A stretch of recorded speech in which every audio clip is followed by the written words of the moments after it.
Buenos nachos, amigos, and welcome to Record Breakers. It's a podcast where a group of friends share music with each other, an album at a time, taking turns. It's like a little book club for music, except weekly most of the time, not monthly. It's a fun little time. Fun time had by all. I'm Peter Rave, your man with no plan. Here with me is my team, my squad, my crew. We've got Brett. Money, hoes, and clothes is all a record breaker knows. We've got Drew. I got that Ric Flair drip. Yes. And we've got David. Why is nobody talking about the mouthfeel? It's very important. We're here to talk about music, talk about an album. And the mouthfeel. Yes, and the mouthfeel. I'm looking forward to discussing the mouthfeel of this album. The provider of the album this week is Brett. Brett, what have you brought to us this week? We brought Django, as you will see up there, as I try to point with the camera to the audio viewers. We have ourselves quite the title. Django Reinhardt, The Rome Sessions, Volume 1, 1949 to 1950, I believe. Yes. But it is under Django Reinhardt, not the Hot Club, not him and Stefan Grappelli. It's just under Django, if you're Googling. Mm-hmm. Weird. The D is silent. David, what were your expectations coming into this album? Jazz. But not the jazz that I'm normally used to hearing. I was not familiar with Django Reinhardt before this, so I was intrigued and excited to hear a flavor of jazz that may not have normally been within my wheelhouse. So I was intrigued. CC, very intrigued. Mm-hmm. Drew, what were your expectations coming into this album? I had never heard of this person before. When I looked up on Google Music, I saw 25 songs for about an hour and 20 minutes. And I was like, okay. And I saw a violin and looked up that he was a guitar player. So I was ready for some weirdness from Brett. I was not sure what genre of weirdness I was going to get, but I knew I was going to get something interesting. And I was prepared for that. Yeah. All I knew it was going to be old. Did you see Bebop Cola? You drink some Mango Reinhardt, perhaps Fizzy Gillespie? Nice. Or do you want Mingus Dew, the Thinking Man's? There is one other thing. I saw the track list and noticed two Coke songs Ellington. that I knew that in the long list of songs, I saw two songs that I recognized. One with Brown and one that David Lee Roth might have sung back in the day. And I was like, oh. Hey, guess what? Jazz standards. They're standards. Yeah, everybody standards. plays those things. It's almost like they're standards. Played So a billion times. Yeah. I know those titles. I'm excited to hear this guy's take on these titles so that I understand what they are. I know another one of those titles from a TV show I love. And I'll get to that when we talk about the key tracks. But let's talk about this album musically. Brett, how would you describe this album musically? I mean, this is a long double album, and it's early post World War II Django. It gives a big taste of the sort of jaunty jazz standards that are, and the unique sound that is the guys. A little background on Django himself: he was injured in a fire, and his left hand was like crippled. I guess a bunch of his family members had to break him out of the hospital when they tried to amputate his hand. So he only had two fingers that worked, which is kind of why he plays that way, and also makes it way more impressive because try playing. He does things with two fingers I can't do with like 10 of them on one hand. He teamed up with Stefan Grappelli, a French violinist with formal music training, and they made one of the very first all-string jazz bands, the Quintet du Hot Club de France. That's exactly how they called it. Brett, could you say that one more time, please? Quintet du Hot Club de France. That's my French is impeccable. I appreciate that. If you don't know, that's people the in the Hot back. Club of France, and they're a quintet. Yeah. But they were also among the first groups to play jazz with guitar as the lead instrument. Before this, jazz was I got a gal in Kalamazoo shit. So this is very different. These guys were making stuff in France when it was kind of a bad deal to be a Roma person or to play jazz because of the whole Nazi thing. So this is after they were running around, and this is post-war. And it's not just the four guys, and it's not all strings. You get horns aplenty. You get some really good clarinet. You also get some piano. As for musically, the guitar licks have a lot of sweep picking and fast runs, and it's very, very heavy-handed. But in contrast to that, you have a very smooth violin that's rounded on the edges. It's not rough. Rhythm is played with a lot of heavy strumming by the backing guitars when they're there. The bass guitar is fun. It's upright almost certainly. But it is upright, but it's upright bass. Yeah. Because this is an old ass record, it kind of sounds like garbage because there's not a whole lot of low end on whatever fucking potatoes they were. I don't think Butch Vig produced this.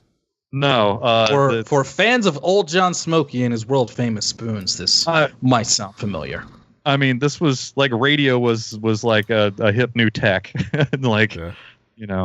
this was before televisions were around, so it's old.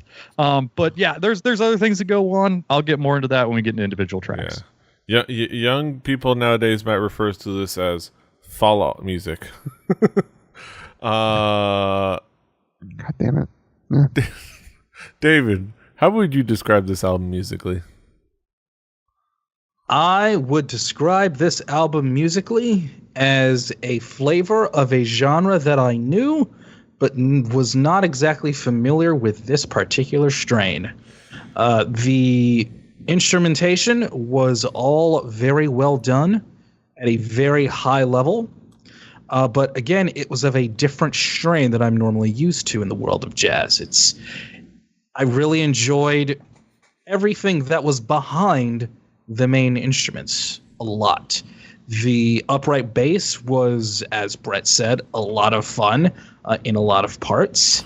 But again, because it's as old as it is not recorded the best. So you are going to hear that it sounds like it was kind of recorded in a small room hidden away. That does not completely take away from the entire project. As a complete package, it's pretty enjoyable. I'll get into individual tracks, what I liked, what I didn't like a little bit later. But it is a different strain of something you might be familiar with, and it is different enough to be really interesting. Drew, how would you describe this album musically? Like these guys said, it is rough around the edges due to, the years that it was made in. And that just sort of being what you got. You got down what you could get. It definitely sounded as old as the years on the title might make you believe. But to me, there was like a little bit of that tonality, that there was like a certain magic to it. It's one of those things where listening to it through, and especially why I picked out gave a hint to in the first block, a couple of the songs that I recognized from before, from other recordings of them. And why those sort of hit me is because it sort of in my mind was playing like this image of like, okay, sitting around listening to this at that time, like this is what you got, and like how would that reaction be in like a home that this was something fresh, something new. It wasn't a throwback. It wasn't somebody trying to do an old style and make it sound like that this was what you got, and like that sort of magic to it. We take music a lot for granted nowadays, recorded music, and where this is something that like you couldn't. That to me alone was worth a listen to. But not only that, the guitar work in this, not knowing the first couple of times I listened to it, not knowing that the man almost lost an entire arm and only had the use of 2 fingers when he was able to play on this was astounding to me. You can see why he inspired other guitar players that maybe didn't have use of all of their faculties as far as their arm goes. That to me is amazing. And the violin in it was really, really, really well done. The music in it, the composition was just really intricate and really, really well played. Yeah, some of the horns in there are great, but unfortunately because of the age and mixing mic. being sort of a new art. But before the multi-track room mic- recording, yeah. And, Weird that some of the horns might have gotten lost at Before times. the electric guitar was even a thing that you could really do a whole lot with. Yeah. Yeah. It's kind of hard to be loud. Right. It's kind of hard to get all of the instruments there. But like when they do punch through, it's really like there's a lot going on here from a musical composition standpoint. Yeah, some of them jazz standards. Guess what? I'm going to talk about them in the next block. But it's something that like just back to front was really, really cool. I don't know. yeah, I poked fun, but yeah, there's a lot to like dig into. Despite the fact that because of the age, because of the time that it was recorded, it does very much remind one of the, just you listen to it, it's like old timey music. It's like, especially like the music you hear on, like I said, on Fallout, because it was evocative of a style and of an era for a reason. But overall, it's just like, Or perhaps really cool. Bioshock Infinite. Yeah. Bioshock Infinite. Bioshock. A little less acapella, a whole lot, the same amount of violin. Yes, exactly. Violin jazz is not a thing that really exists very much else except for in gypsy jazz, as it is called. In fact, I could have sworn one of these songs was actually on a soundtrack, and I'm not entirely sure if it wasn't on a Fallout or 3 or 4 soundtrack, but I didn't find it. But Yeah. What? one of the things Thank you.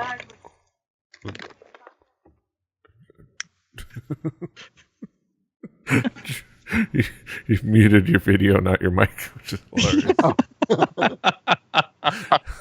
My bad. Leaving it in. Fun stuff. All right, but yeah, it's just one of those really cool things about that is that it's a lot of the really interesting, cool like jazz things still translate through, even though it is kind of a little Old. Say old, Rough. Petey. it's old as fuck, man. This shit old. You hear every pop, every click of They that had to needle They dragon. had to redigitize this. Yes, you no, not could. redigitize. They had to digitize this. Yes. There was no digital. This is Yeah. analog as fuck. But let's talk about some of the tracks. There are many to choose from, but we will talk about these. Brett, what would be some of the key tracks? This album has a lot of the standards that I'm a huge fan of, and one of them is Nagasaki, as it's pronounced in the lyrics. Back in Nagasaki, where the fellas chew tobacco and the women wicky wacky woo, which is an absurd song that I enjoy so much, and it's from way before America dropped the bomb. So like, it's something I have a soft spot. It shows you exactly what you're going to expect. Songs where they play the melody of the vocals, but on guitar or fiddle, and then they just play the rest of the song with jazz riffs. Like that's pretty much the formula. You found what jazz standards are, and why Brett likes them so much, because it just turns into like musical gymnastics after you play the melody. It's the tightness of the violin and the unmistakable like style of Django. It's pretty nice. I will also note that when I was at Miller Park watching a Brewers game, the organist played Nagasaki, and I'm probably the only person who knew what that song was, but I felt very catered to at that stadium. I was like, wow. Wow. Wow. Another song I'm sure some of you are familiar with, Sweet Georgia Brown. There's a fun piano behind the violin melody, and like halfway through the song, Django Reinhardt passes a ball between his legs to Metal Arc Lemon, and he hid the inside of his jersey, and nobody knew. Oh man, it was great. Another song, Just a Gigolo, and everywhere he goes, he does the jump splits off the Marshall stack. This is the best version of that song I've ever heard. I don't know that I've met a version of this song I did not like. I'm going to go with Brett on this one. I mean, it's a standard for a reason, and it's a song about being a gigolo, which not a whole lot of those. It had really awesome guitar and violin licks, obviously, and one of the songs that is like the quintessential Django Reinhardt, what people think of when they think in their mind of Django Reinhardt a lot, is minor swing. He does it on every album, and he plays it a different way every time, which is kind of cool. But it still has the same melody, different accompanying arrangements and stuff. Like this one had some clarinet, I believe. There are some where it's just straight guitars and violin. It's a fun song, and it's definitely a song worth noting. There are some other songs in this album. There are tons of them, but that are standards. But that's one that he wrote, and you will go to if you go to a Guitar Center and you see the nerdiest nerd who has a guitar, and you ask him to play some Django Reinhardt. That's probably what's going to happen. That's what I would play if you asked me, and that's what Squiggles played when I asked him to play some Django Reinhardt. So there you go. There you have it. Also, Sweet Georgia Brown, a cool song. Great karaoke CD manufacturer. Sweet Georgia Brown. SGB, solid track. We get a sponsorship? I don't even know if they're still around. Maybe Sunflower. Maybe shout out Sunflower. I only know one Harlem Globetrotter. I can't think of any other ones, but enter a Harlem Globetrotter joke here. Yes, exactly. I only know one Harlem Globetrotter, but I'm more of a Senators fan anyway. So. Yes. I mean, it's like being a Cubs fan. Yeah. You're just picking a loser. Who? Why? I don't know. David, what would be some of the key tracks for you? I will say that I really, really, really, really enjoyed the second disc on this album. So I would say that the second disc, I just say the whole damn thing. On the first disc, Liza. I really enjoyed Liza. It put me in a visual mood of Charlie Chaplin and movies of that era. And I really appreciated that. Also, as much as we said about how old this was, the song Stormy Weather, I really appreciated that you could hear what almost sounded like rain on this track.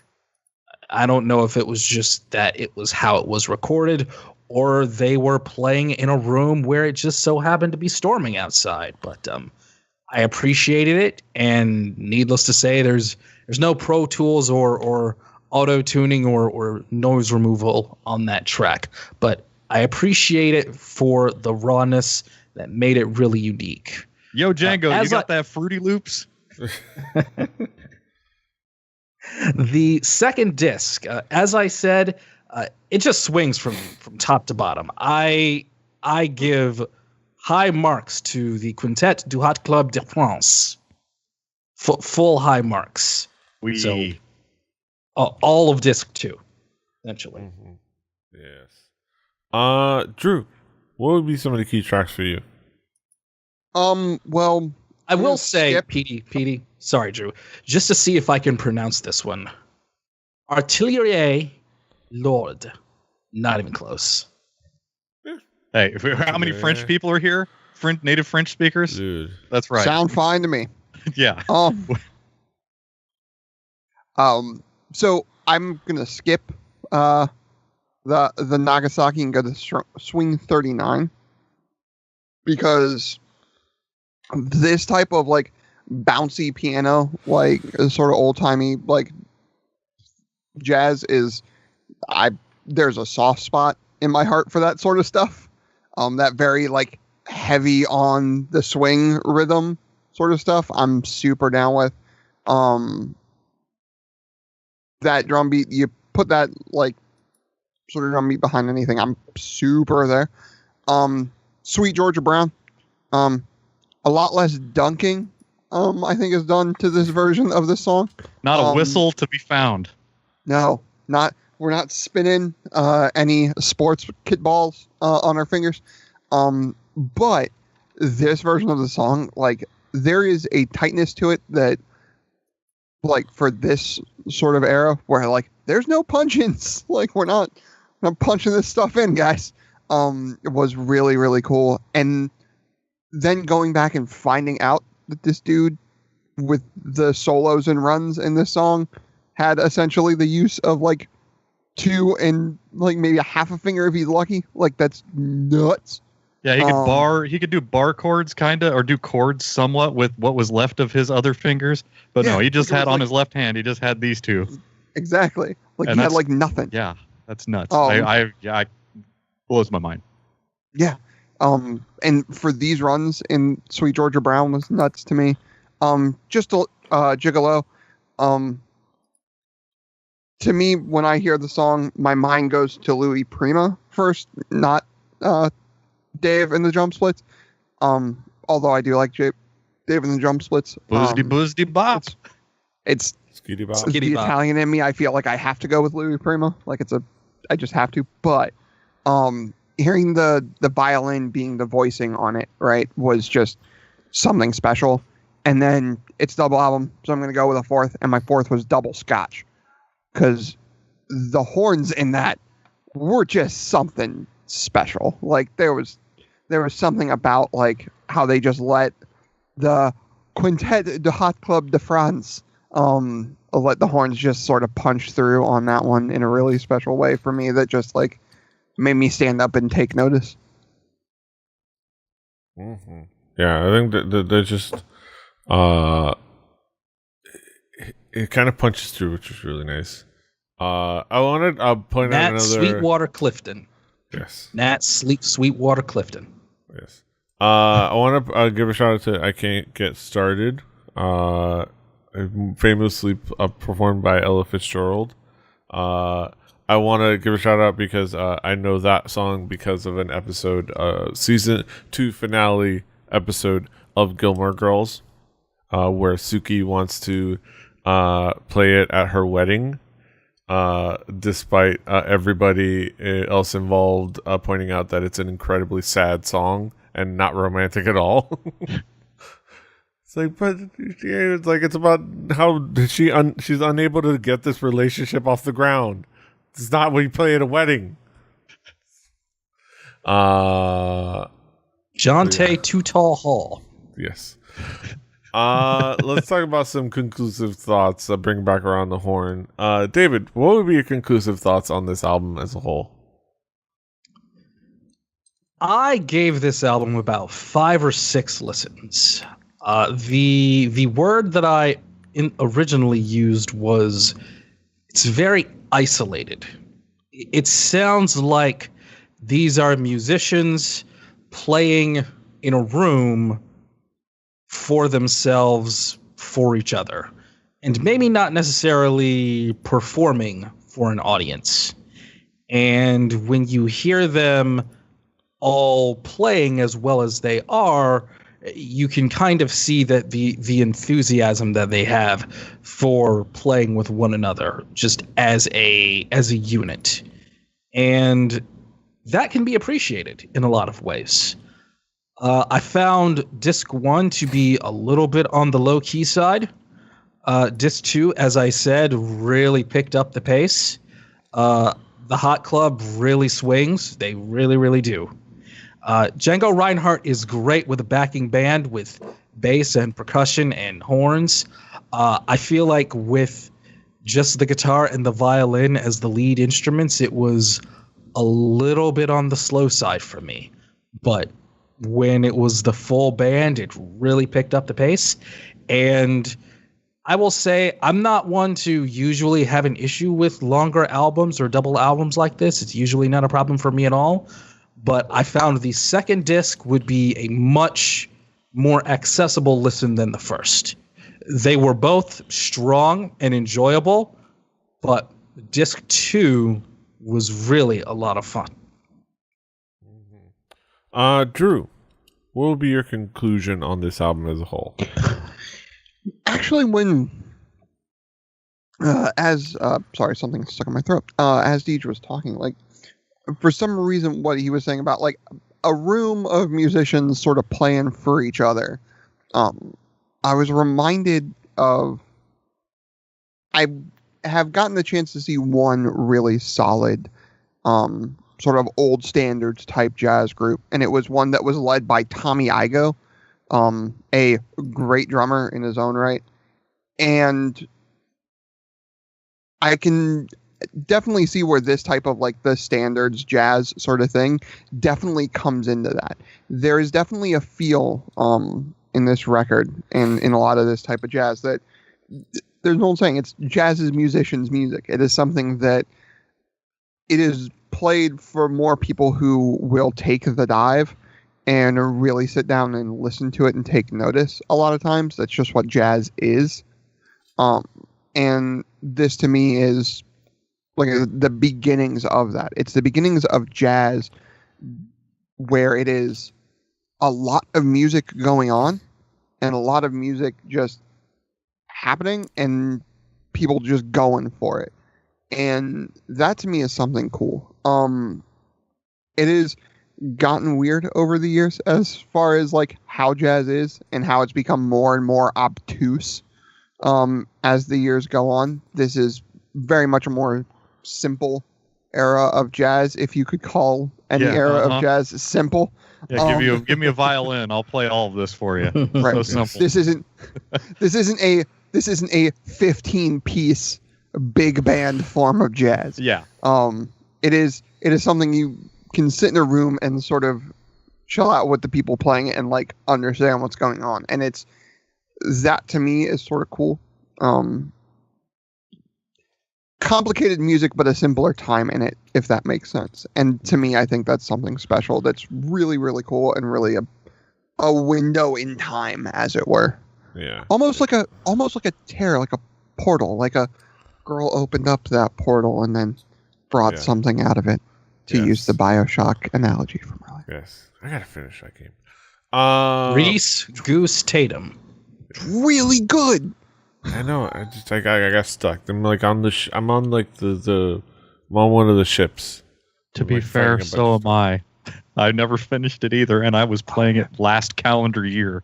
Yeah, because I couldn't finish it. Nathaniel the Big Easy Lofton. There's like where I'm at. There's like I think I'm fighting like 3 of those big like the robot George presidents. Washington's. Yeah, it's just like pain in the ass. That being said, the Harlem Globetrotters drafted Johnny Manziel in 2014. This is a really cool kind of window in time. It's very cool to kind of go back and study for what it does. It is not it's an easy listen. It's just it's hard to just get out of your head the idea that you're just listening to just generic old-timey music, and actually sit down and listen to the fact that there's something, there's jazz standards played exceptionally well, like that you can go in there and listen to kind of the musicianship of it all, which it's a worthy endeavor and it's a worthy journey. Brett, last but not least, what will be your conclusion on this album? I mean, this album is not going to be for everyone, but I don't really give a shit. I love this. I love this kind of music. This is the kind of music, even before I knew what to call it, I was enjoying Looney Tunes episodes that had the same I'm really glad you said that. I'm really glad to know it wasn't just me that was thinking Looney Tunes. Oh yeah, like that. This was contemporary music for a lot of those old cartoons. Yeah, I mean, especially the really racist ones. Yeah, Looney Tunes literally existed to Warner Brothers could sell their music library. Yeah, like this is the stuff. I mean, yeah, it's rough, but it's old as dirt, and this is probably the most influential artist to actual modern music that I've brought since Hulk Rules. Yes. But no, like if there was not Django Reinhardt making this kind of music, things would probably sound a lot different. Jazz would be different. Like the stuff that came Look at after the this. influences on his Wikipedia. It's nuts. Yeah, like it's kind of like looking back and seeing how many bassists learned to play bass because they listened to Rush. Like it's just one of those things. Like, but this obviously is not for everyone. If you are in it for the lyrics, you're going to be for you. You're doing it wrong. But also, you got to think all of these standards were mostly songs written in English, so they knew those melodies as good as any native English speaker. If you want to hear, there's a way better history. There's stories of Django Reinhardt sitting down with royal family and eating a salad with his hands, and the rest of the royal family looking around and shrugging, and then eating their salad with their hands as not to be rude to Django Reinhardt. Like there are all kinds of crazy stories that you can look up that are told by people that are more educated than me. This guy is actually a part of music history and like art history, not just for podcast bantering. So if you want to actually learn a thing, like, playing jazz when the Nazis are running around, not a pretty easy thing. Being a musician in the 30s in Europe, not a real fun time. So like there's a lot of like time and place for this, but I thought I could share it to you guys, and you guys would be like, oh hey, it's that stuff, and the stuff it was. Yeah. This wasn't just the stuff. This was good stuff. This was good stuff. The right stuff. This is the right stuff. Baby. In the middle of an Oreo. All right. Weird Al back after. Let's all right. Before we do that, let's get down to our main event of the evening. We get down to our Orlando haiku reviews. Menendez, aka El Gato. Yes. I have an Elgato Stream Deck right here. I use it for Halijuku. Let's get down to the nitty gritty with our haikus. Let's sum it all up in poetic form. Let's get down to it. David, what is your haiku? Old Euro Jazz Cats. A little slow to start, but it swings on disc 2. Mm-hmm. Drew, what is your haiku? Kind of mad because we both ended with it, but at the end of the second line. Oh, just a bit of jazz. Old-timey recording, but easy on the ears. Mm-hmm. My haiku, classic jazz standards that are perfect to study, yet never unchained. Nice. Brett, what is your haiku? Genre defining. He's only got 2 fingers. One of the greatest. Yes. There's plurals in there. But Greatest.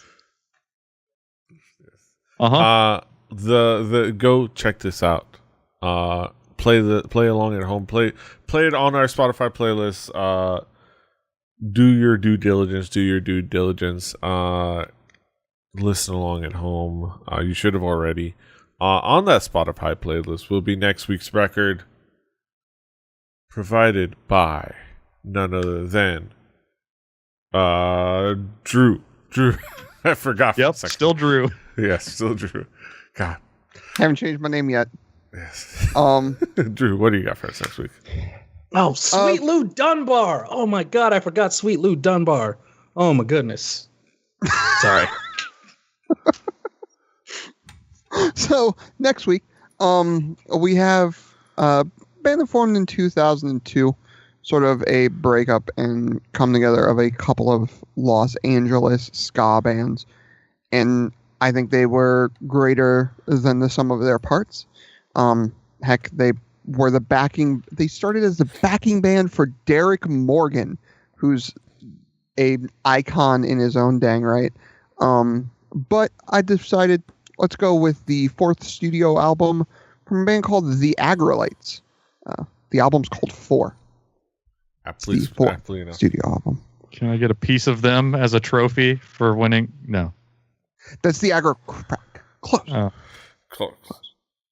Close. If you want a dirty pork pie hat from a skinhead, sure, I guess you can probably get that. But Yes.